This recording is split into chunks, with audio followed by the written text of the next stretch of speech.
My name is Chandrika and ये कोई भी वीडियो प्रमोशनल नहीं है। ये वीडियो में मैं अभी जो भी बोलूँगी स्ट्रेट फॉरवर्ड बोलूँगी। I like to talk straightforward. तो मैंने अपनी ग्रेजुएशन 2024 में कंप्लीट की थी और 2024 के बाद से अब तक मैं नॉर्सिट का प्रिपरेशन कर रही हूँ।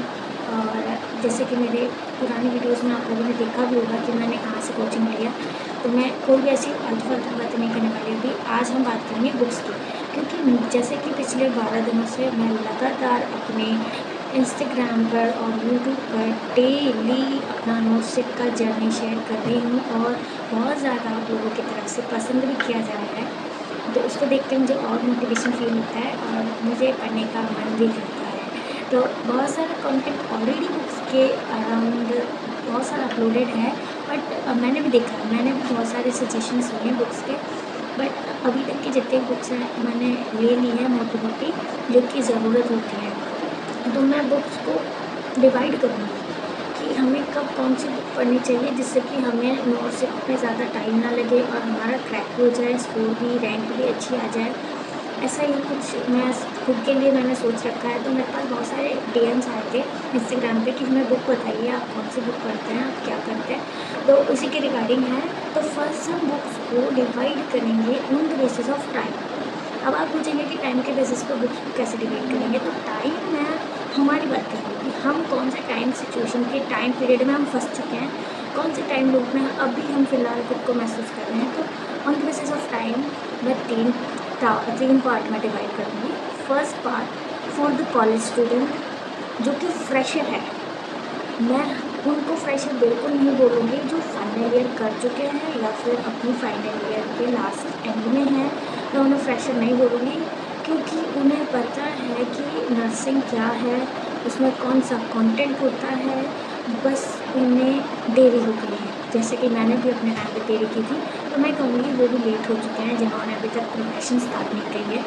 तो फ्रेशर हम उनको बोलेंगे जो कि अभी अभी एडमिशन लिया या फिर सेकेंड थर्ड सेमेस्टर में है या फोर्थ सेमेस्टर में भी है, तो वो लेट नहीं है। फिफ्थ में भी है तो भी लेट नहीं है, अपने थर्ड ईयर में भी है तो भी लेट नहीं है वो। और सेमेस्टर हो या जीएनएम हो, कोई भी हो, आप कोई भी हो जो ये वीडियो देख रहे हो, ये आपके लिए इम्पोर्टेंट है। तो आप अपने आप को अपने कैटेगरी के हिसाब से डिवाइड करना। मैंने फर्स्ट बता दिया। सेकंड है वो जो अपने फाइनल ईयर में है या फिर उनकी अभी अभी फाइनल ईयर कंप्लीट हुई है लास्ट 6 मंथ में अभी तक, ठीक है, तो कैसे भी देख लेना अपना। और थर्ड वो जिसमें मैं भी आती हूँ, जो कि एग्ज़ाम दे रहे हैं, उनका सिलेक्शन नहीं हो रहा है, लॉट्स ऑफ रीज़न है, क्या वो कंटेंट सही नहीं पढ़ पा रहे या फिर वो समझ नहीं पा रहे कि उन्हें क्या करना चाहिए, तो उनके लिए है थर्ड। मैं भी उसी में आती हूँ तो उसी हिसाब से फर्स्ट के लिए मैं बुक सजेस्ट करूँगी। फर्स्ट जो कि फ्रेशर है, कॉलेज में है, उनको पीआर यादव का वॉल्यूम फर्स्ट खरीद लेना चाहिए या फिर टारगेट है खरीद लेनी चाहिए। उनको उस बुक में सिर्फ थ्योरी पोर्शन पे फोकस करना चाहिए। अपने कॉलेज टाइम पे सिर्फ थ्योरी पोर्शन पे फोकस करो। जितना उस बुक के रिलेटेड क्वेश्चन हैं, अगर आप अपना वो बुक एक बार पढ़ चुके हैं, किसी सेमेस्टर में आपके पास टाइम है, कोई होशियार बच्चा होता है, इंटेलिजेंट है ना, तो वो अपना सेमेस्टर में कंप्लीट कर लेता है एक बार पढ़ के, तो वो वॉल्यूम सेकंड पे खरीद लो, ठीक है, पीआर पढ़ रहा है तो। और अगर टारगेट पढ़ रहा है तो वो टारगेट की पहले थ्योरी पढ़े, फिर अगेन थ्योरी पढ़े और साथ में क्वेश्चन सॉल्व करें। उनके पास टाइम होता है तो वो ऐसे मैनेज कर सकते हैं। थ्योरी पोर्शन भी ठीक हो जाएगा, सेमेस्टर के एग्ज़ाम्स भी अच्छे चले जाएंगे, उनकी इंग्लिश भी अच्छी हो जाएगी, वो अपने आप में बेटर बन चुके होंगे, वो अपने नोटसेट को 50% तक पा चुके होंगे, जो अपने कॉलेज टाइम में प्रिपरेशन करना स्टार्ट कर देते हैं, बुक्स पढ़ना स्टार्ट कर देते हैं। कोई कुछ कोई भी कोचिंग मतलब उसमें बुक पढ़ो, ठीक है।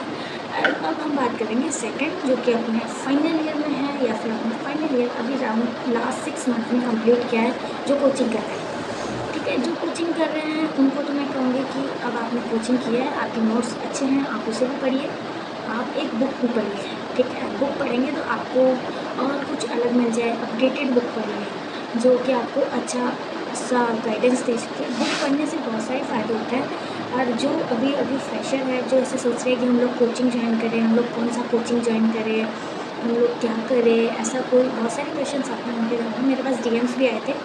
तो उनके लिए मैं कहना चाहूँगी कि उनको कोचिंग ज्वाइन करना चाहिए वो जो उनको समझ में आए, जो उनको समझ में आ रहा है टीचर का पढ़ाया हुआ, वो वाली कोचिंग ज्वाइन कर लो। पहले यूट्यूब पे जितने भी वीडियोज़ है वो देखो, कौन सा वाला टीचर समझ में आ रहा है। अपने आप को 1 हफ्ता दो, टाइम दोगे तो समझ में आएगा कि कौन सा समझ में आ रहा है, ठीक है। तो फिर कोचिंग चूज़ करो और फिर बाद में जाओ वहाँ पे पढ़ने के लिए। ऑफलाइन कोचिंग करना बेटर है, बट ऑफलाइन कोचिंग करो तो अपना रिमेनिंग टाइम जितना भी हो वो बुक पढ़ो, टेस्ट की प्रिपरेशन करो तो भी बुक पढ़ो, नोट्स भी पढ़ो, दोनों पढ़ के करो तो आपका अच्छा मैनेजमेंट होगा, ठीक है। ऑनलाइन कर रहे हो तो ऑनलाइन में आपको अपना टाइम शेड्यूल बना के मैनेज करके बुक भी साथ में एक पढ़नी है। तो मैं सेकंड वालों के लिए बुक करूँगी target and Saunders and Clax. 2 book दे रही हूँ मैं आप लोगों को, target and Saunders and Clax. Target का 7th edition and Saunders and Clax का मैंने 4th एडिशन पढ़ा है। अभी अपडेटेड 9th एडिशन बहुत लोग बोल रहे हैं, जिसको जो सही लगे वो खरीद लेना। मैंने अभी मेरी लाइन में 4th एडिशन डाला हुआ है, ठीक है। Third one was target. अभी हम लोग टारगेट करेंगे कि हम लोग नोट्स के लिए कैसे फाइट करें, हम लोग कैसे उस पेपर को समझें। तो उसके लिए सेकंड वालों के लिए ये 2 बुक पढ़ गया है और साथ में MCQs निकालो। ऐसा नहीं कि पूरा सब्जेक्ट पढ़ लिया फिर एक साथ के MCQ निकाल लिया, नहीं। पहले पूरा सब्जेक्ट पढ़ो, 1 बार नहीं, 2 बार नहीं, 3 बार पढ़ो और उसके साथ साथ शॉर्ट नोट्स बनाओ। फिर बाद में MCQs निकालना चालू करो। जो टॉपिक ऑनलाइन टेस्ट दे रहे हो, जो टॉपिक अगर टेस्ट में अलग आ रहा है तो उसे नोट डाउन करो, उसी नोट्स में लिखो, ठीक है। शॉर्ट नोट्स में ऐड ऑन करो और चलते चलो। फिर third one was for that person जो कि मेरे जैसे हैं, उनकी रैंक अच्छी नहीं आ रही है, उनसे स्टडी में कुछ मिस्टेक्स हो रही हैं, कुछ ना कुछ तो होता ही है, ठीक है। उनके लिए मैं बुक सजेस्ट करूँगी। उन्होंने अगर बुक पढ़ रखी है NCLEX तो बेटर है, NCLEX तो पढ़नी है, ठीक है। क्योंकि उसमें कम्युनिटी नहीं होती, तो NCLEX पढ़नी है, उसमें कम्युनिटी नहीं होती तो टारगेट हाई या फिर परिचारिका से एक उठाओ, ठीक है। मैं दोनों उठा के रखती हूँ क्योंकि कुछ चीज़ें हैं जो परिचारिका में नहीं है, कुछ चीज़ें हैं जो टारगेट में नहीं है, परिचारिका में। तो मैं बैलेंस कर लेती हूँ दोनों को देख के, ठीक है। क्योंकि सब कुछ एक ही बुक में नहीं मिल रहा है, मार्केट ही ऐसा है कि सब कुछ एक ही बुक में नहीं मिल रहा है हम लोग। मैंने एनेस्थीसिया टारगेट में देखा, एकदम छोटा सा मेरे को मिला और मैंने वही एनेस्थीसिया परिचारिका में देखा, वो अच्छा खासा कंटेंट मिला। तो बहुत सारे टॉपिक ऐसे हैं जो कि अपडेटेड, और परिचारिका अभी फ़िलहाल में अपडेटेड है। तो बहुत सारे चेंजेस आए लास्ट कुछ सालों में, तो परिचारिका पढ़ना मैं बेस्ट समझती हूँ। टारगेट है थर्ड वन के लिए परिचारिका, प्लस क्वेश्चन निकालना आपको NCLEX सॉन्डर्स से और NCLEX से। मैं कुछ टिप्स दूँगी फॉर स्टडी। देखिए, पढ़ना है तो पहला कि हम लोग को डिसाइड करना पड़ेगा कि हमें इस मंथ में क्या करना है। इस मंथ में क्या करना है ये डिसाइडेड होगा तो हम डेली डिसाइड कर पाएंगे कि आज हमें क्या करना है। Third one is hard work के साथ साथ आपको स्मार्ट वर्क भी करना है। टाइम जितना कम लगाओगे उतना आपको प्रॉफिट मिलेगा, ठीक है। फोर्थ वन, शॉर्ट नोट्स बनाओ। किसी भी बुक को एक बार पढ़ो, दूसरी बार फिर से वही पेज पढ़ो तो उसके वो लाइन्स लिखो जो इम्पोर्टेंट है, जो आप भूल जाते हो। सिर्फ 2 पॉइंट जो इम्पोर्टेंट है, जो आप भूल जाते हो, ठीक है। ये ही फोकस करना है। जो फ्रिक्वेंटली आस्क्ड क्वेश्चन हैं उनको बार बार देखो, वो क्वेश्चन आपको हेल्प करेंगे। कुछ नंबर्स तो हमारे इसी वजह से नहीं बनते कि वो फ्रिक्वेंटली आस्क्ड क्वेश्चन हम लोग को याद ही नहीं रहता है। Third one, consistency. Consistency is the key of success. Consistency रखो, कंसिस्टेंस होंगे तो आप डेली के अगर 4 घंटे भी पढ़ते हो तो आप एकदम प्रोडक्टिव डे दे रहे हो अपना पूरा।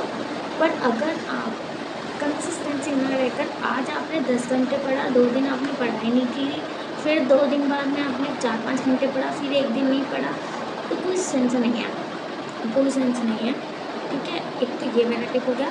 Then next tip was revision. Revision सारा बुक खोल के रिवीजन नहीं करना है। नोट्स जो आपने छोटे बनाए हैं ना, उन्हीं से रिवीजन करो, उन्हीं से रिवीजन करो तो आपको हेल्प मिलेगा।